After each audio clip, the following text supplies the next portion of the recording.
there you are with Shaquille O'Neal. Shaquille, I actually did the Read to Achieve program with him in Los Angeles. Walt Frazier, and this was in New York.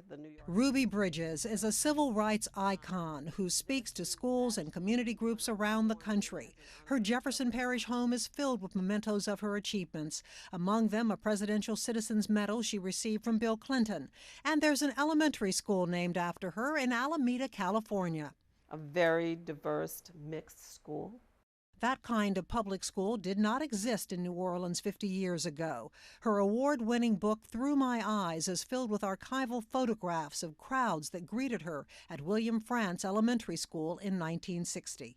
This whole street was lined with people, and on both sides of the street, and they were screaming and shouting, and they were throwing things, but it looked like they were waving their hands.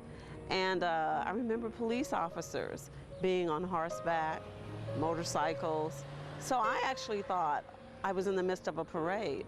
I thought it was Mardi Gras that day. They were chanting 2, 4, 6, 8, we don't want to integrate. And I think that stuck with me. Being 6, it rhymed. The first grader didn't realize when U.S. Marshals escorted her into Frantz School that she was making history. They seemed like very big steps back then? Oh, absolutely. I remember that. They seemed like, the school was huge. And the stairs, seemed really, really big. Frantz School is in the process of being rebuilt in the wake of Katrina, but this gutted building holds many memories for Ruby, especially room 215, where she met her teacher, Mrs. Henry. And she said, come in and take a seat. And I remember standing here and looking into this very room and seeing just empty desk. So I really thought that my mother had brought me to school too early that day. But she hadn't. Well, probably years too early in their minds.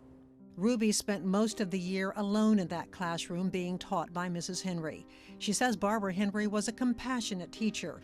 Eventually, some white children returned to school, and she learned later their families experienced the same type of harassment her family experienced.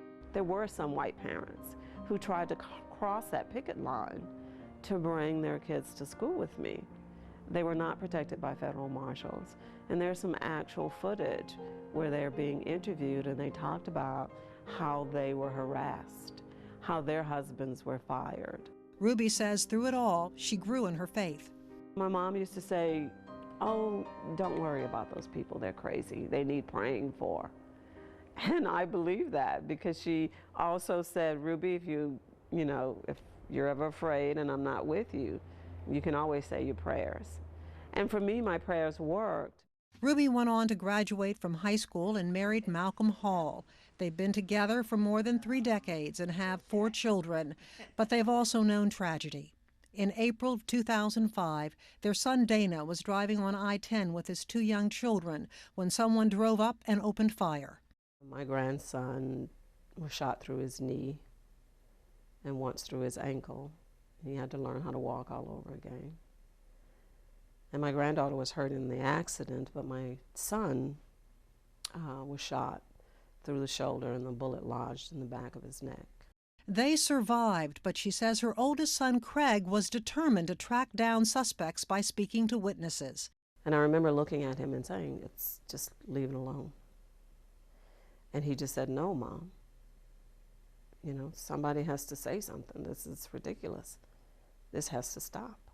Craig never got the answer he was looking for. The husband and doting father was murdered July 4, 2005.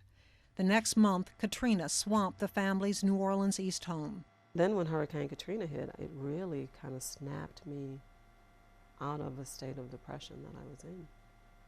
I really felt like, my world had changed so much that now everything was changed and new. And it was a new beginning. Ruby Bridges, a symbol of the civil rights movement of the 60s, sees education as an answer to today's civil rights challenge, violent crime. She hopes Frantz School will be a vehicle of opportunity for today's youth.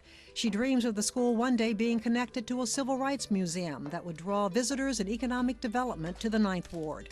So I see this school as a portal, not just to bring kids together, not just to teach history the way history happened, but also to resurrect a neighborhood.